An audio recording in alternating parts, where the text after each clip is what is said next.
Indiana Outdoor Adventures TV show is coming on, and don't you know they've got a new adventure planned just for you. You'll be wishing you were in the Indiana outdoors too. It may be hunting, could be fishing, or keeping alive some old tradition from the days of long ago. Head on out, without a doubt, with us you can go on the Indiana Outdoor Adventures TV show. Welcome to Indiana Outdoor Adventures. I'm Troy McCormick, and no, we're not outside today. We're inside a manufacturing plant in Terre Haute called Neoteric. Now, Neoteric is a fabricator right here in Indiana making hovercrafts. Now, you wouldn't think about hovercrafts in Indiana, but these guys make all different kinds, 2-seaters, 4-seaters, 6-seaters. They make them for private use. They make them for commercial use, for military, for government, for rescue. Who knew? You know what? They even make golf carts. We're going to spend this episode learning a little bit about not only Neoteric, but all kinds of hovercrafts and what you can do with them. Well, joining us today is Chris Fitzgerald. And Chris is the founder and president of Neoteric, and we're here to find out everything we can about hovercrafts. Chris, let's start with the basics. What is a hovercraft and how does it work? Well, hovercraft came into existence because of the difficulty of pushing a ship through the water. It takes a lot of energy to move a ship along, and if you can lift a ship up on a cushion of air, it doesn't take as much energy. So I'll give you a really good example. This is a company fly, but we can also use it as a hovercraft example. So if you just take an area like this and you put some air underneath it, it'll hover. And if we, do you have any money, Troy? This is how we make money here. Let's see what we get here. Yeah, not dollars. I need. Oh no, I don't have any coin. So I figured you wanted a dollar. I would, but it's not going to work in this case. So we put some weight in the middle. Let's put a 25-cent there. Okay.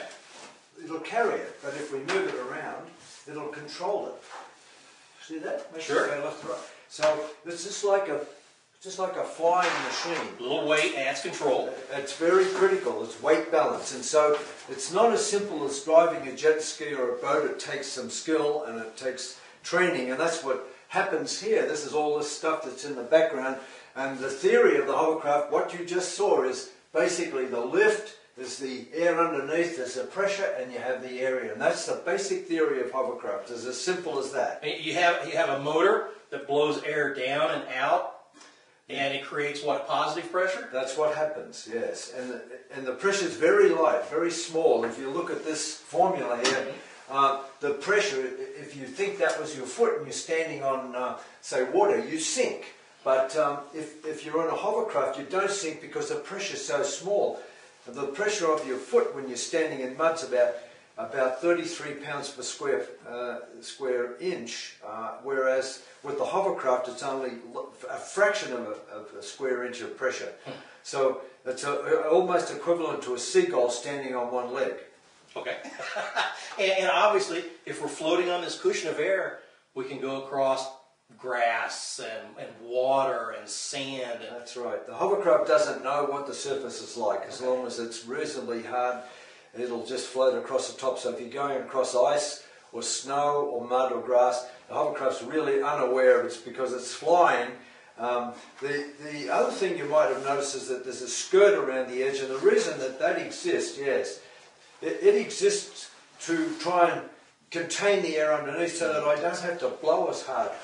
So I've got to continually... It's escaping out from underneath. Right. So if I can put a seal around there, we call it a skirt because it looks like a skirt, and it seals the air underneath so you don't have to blow as much, doesn't take as much energy to lift. So that's really the technology, basic technology, important technology is wrapped up in the design of that seal, that skirt. Now, the hovercraft, it kind of sets down and then rises up. You don't see it because the skirt kind of covers that. If the skirt was clear plastic, you would actually see about 8 or 9 inches. Okay. That's all, 8 or 9 inches off the ground. Yeah. And that depends entirely on how big the hovercraft is. If the hovercraft, there's a rule of thumb, you can't hover more than 1/10 the width. Otherwise it'll fall over. So the hovercraft has to be, if it's 20 foot wide, you can hover 2 feet high. That's roughly or 10 foot wide, you can hover 1 foot and it'll be stable. If you try to hover 2 feet, if you make the skirts too big, it'll fall over, it'll collapse, it won't be stable. Because there are large ships going across the English Channel ferrying people, and they're obviously bigger than That's right. that. And they have much higher hover height. Some of them are 7 feet. The hover height will be 7 feet, Okay. as high as this office roof. To get over the waves. So they can handle big waves, that's Yeah, right. yeah. So there's a lot of applications here. There's a lot of rivers. There's very few rivers in Australia. But you were working with hovercrafts in Australia. Yes, we were manufacturing, developing them. We weren't making very many, but we're primarily selling kits in Australia, and that gave us enough of a sort of capital base to move to the States. You know, now we're talking back mid-70s, but in reality, the modern hovercraft really didn't kind of come about until what, the mid-50s. So you were kind of on the cutting edge. Well, I mean, we started in the very beginning. The first hovercraft, the idea started in England about 1953. About 1957, the late 50s, there were a lot of people in the United States developing craft. There was a Dr. Bertelsen in Ponce, Illinois, that actually challenged the inventor in England, who was Cockerell, and all these various people came up with the idea roughly at the same time. It was the early 60s that it started to move, and that's when we really did a lot of the work in Australia, and by the end of the 60s we were ready to move to the States. It was about 75 that we had developed a machine that we were ready to start marketing, even though it still needed a lot of development at that point. But the market has grown, and you've created all these new lateral markets. Tell me about the military and government. It's really strange, all of the different applications. I mean, we have hovercraft operating in gold mines where they're used to retrieve birds and to survey mud flats. We have them being used in the mouth of the Mississippi where they're reconstituting barrier islands that have been washed away. We have them operating out in Utah where they're doing saltwater surveys on very high elevation lakes. They're used for flood rescue, used very good for ice rescue, used all over the world for doing various complicated surveys when you can't get into a place with a conventional vehicle. Also, we've sold a great number in Russia for duck hunters and fishermen and ice fishermen. They're excellent for those sorts of applications for outdoor. It's a very, very broad application, a huge number of uses. The biggest problem is that very few people actually are aware that technology exists. Now, I want to come back. You had mentioned something about racing, though. Yeah. Chris is an expert in his own right because you're an author of a couple different books. You teach the safety classes, but you were also involved in the very first hovercraft race, I heard. I was. So I participated. The first race actually took place in Australia in 1964. And it was an unusual thing. It was the Royal Aeronautical Society in Australia were opening a new lake called Burley Griffin, which was in the capital of Australia. Burley Griffin, by the way, is an American. He designed the Australian capital city, and they were commemorating the opening of the lake, and they wanted to do something unusual. So they came up with the idea of having a hovercraft race, and people from all over Australia just showed up with these machines. It was like those magnificent men in their flying machines. They're all these junky machines. Some of them sank and some of them turned over and some of them wouldn't work, and it was an amazing event. And that was in '64, and from that the whole racing scene has actually expanded, and it's extremely popular in Europe. Yeah, now, which brings me back to, I know you ship your hovercraft to Europe, all over in Germany and England, and we're talking about Russia.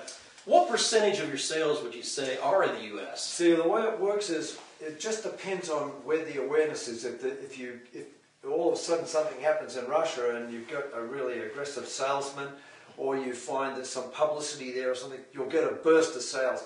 And at some years, 60% of our manufacturing craft here have been exported. And we do, our best year's about 60 units, so we're doing around 40 to 60 units a year at the moment.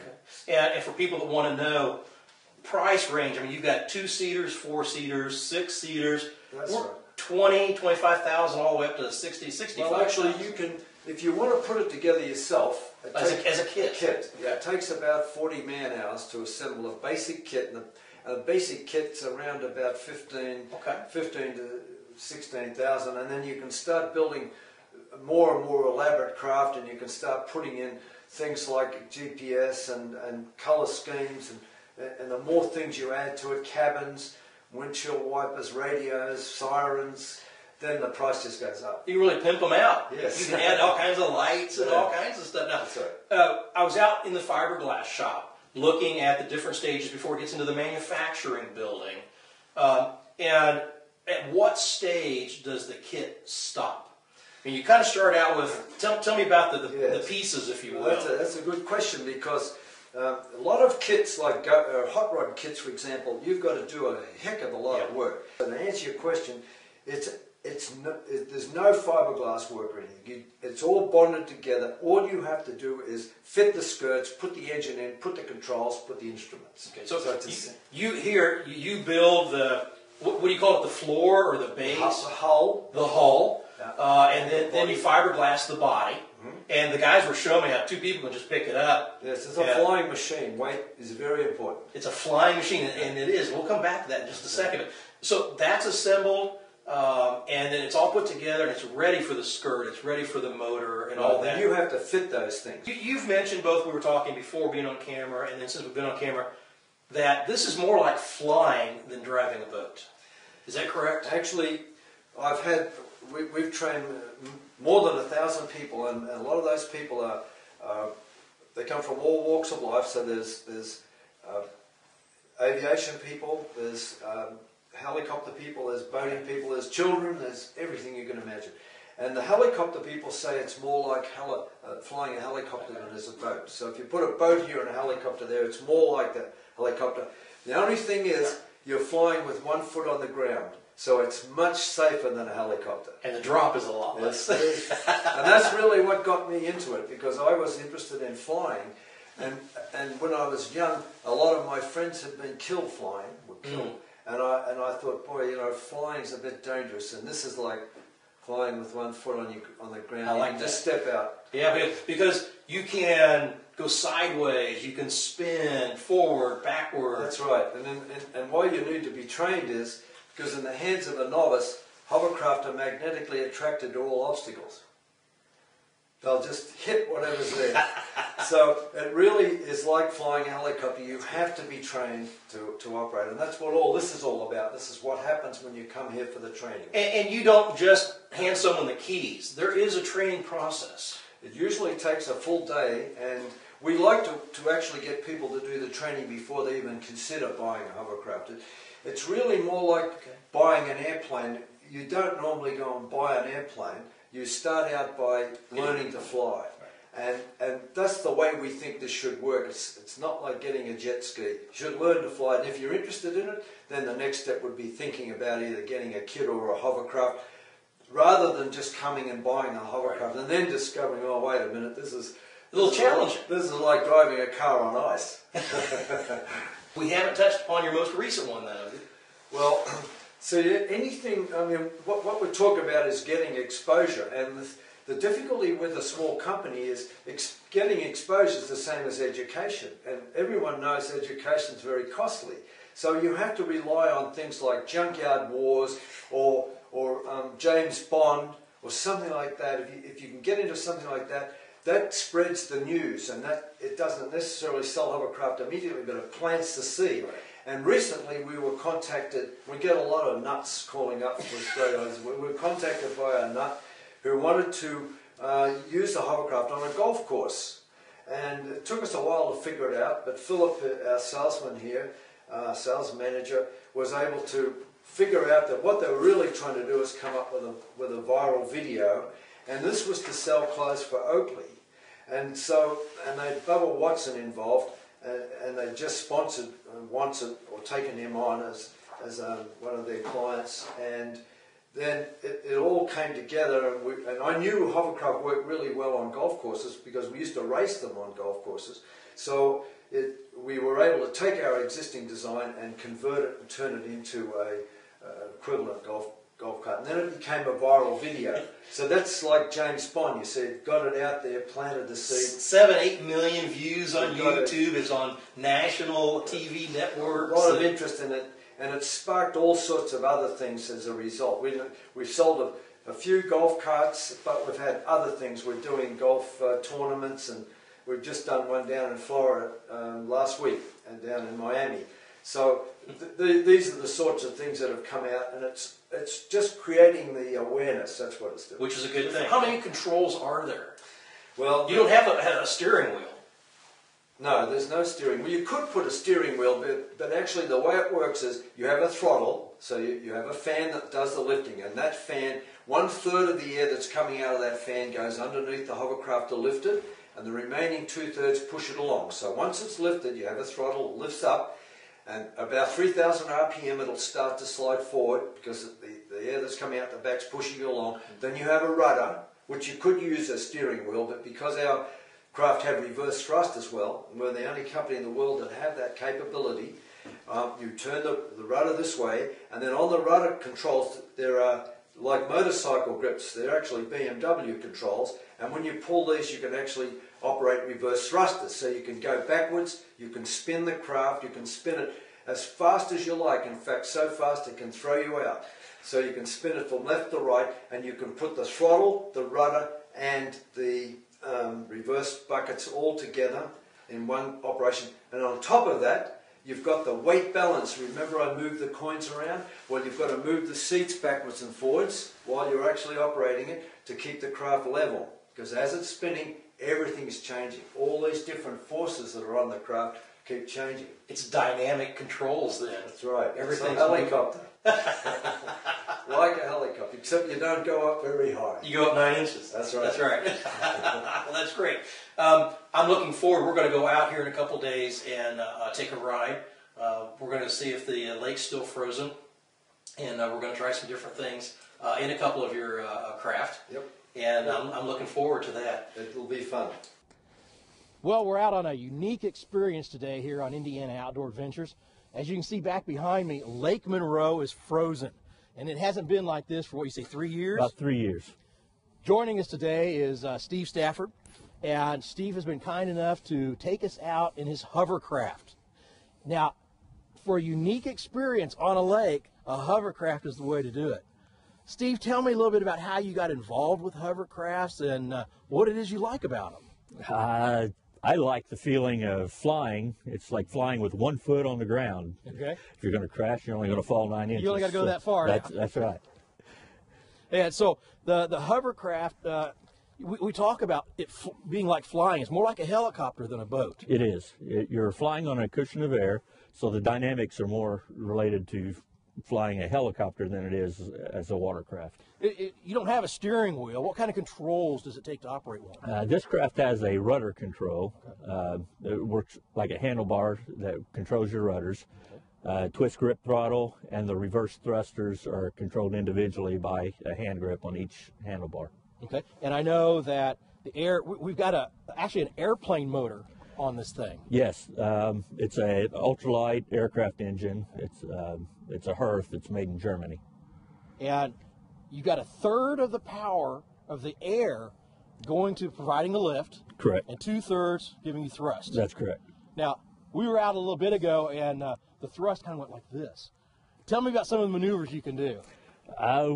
With the controls that are set up on this craft, you can do 360s. You can pirouette as many times as you want, keeping the same heading. Can you go backwards? You can fly in reverse. Okay. This is the only hovercraft that's manufactured that has efficient braking, and you can use that for spinning, hovering in place. We do 180s.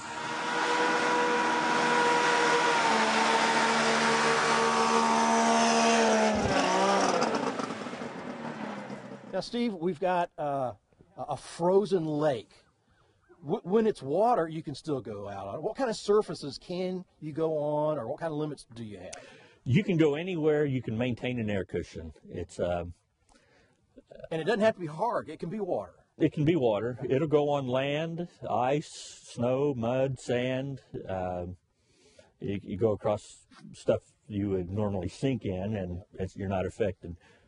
Now, because it's fiberglass and you've got a bottom and the shell, if you're out on open water and you cut the power and you lose your cushion of air, you're not going to sink. No, it is a full flotation, so it becomes like a boat. It becomes a boat. A lot of people use them as duck hunting platforms or for fishing, and you can get in spots you normally couldn't get to with a regular boat. So you don't have to maintain that air cushion when you get to where you want to go. No. Yeah. Now, we've gone over a lot of those different surfaces today.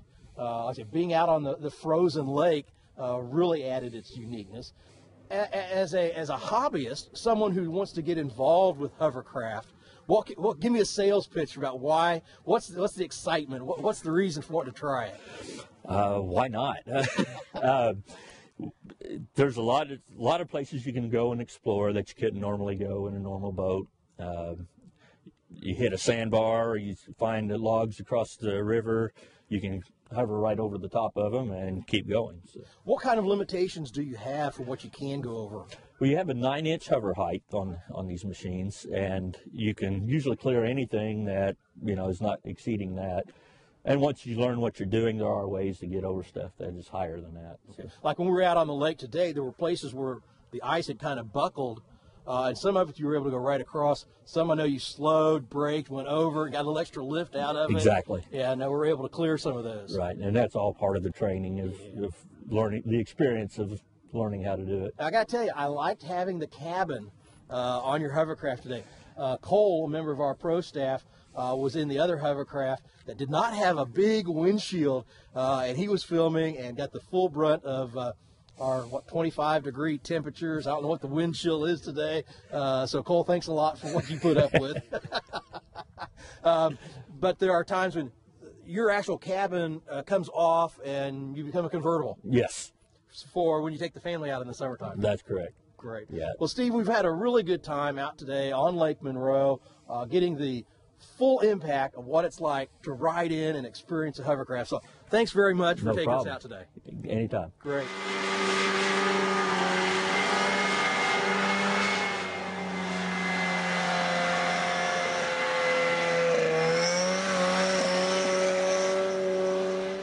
Joining me today on our unique adventure, Cole Fisher, one of our pro staff members, was along to help man one of the cameras. And Cole, you got to go out on wind-swept air through your face, trying to film from a hovercraft. What was it like today? Cold. Cold? You nailed it. Joe did just about anything we could possibly do out here. 360s, we'd stop, plant, take off. It was neat. Typically when you're out here on the lake, you're in a boat, you're in the water. To actually be above ice, it's a totally different experience. It's something that not too many people could ever say they've done. And you've never been on a hovercraft before, have you? No, sir. I never have either. I remember as a kid building a little one and just thought it was the coolest thing ever. But now that I've ridden in one, that's probably the coolest thing ever. Yeah, it's definitely a different experience. You've got the force from the fan itself and the hovercraft to levitate you above the ice. So it's totally different than anything you ever experienced. I mean, we went across rocks and sand and dirt and ice and water, and they put us through the paces, I think, today. Yeah, there's probably not anything else that they've done out here that we didn't get to do today. So it was definitely an experience of a lifetime. Great. That's all for today. Thanks for joining us on Frozen Lake Monroe, experiencing hovercrafts. We'll see you next time, right here on Indiana Outdoor Adventures.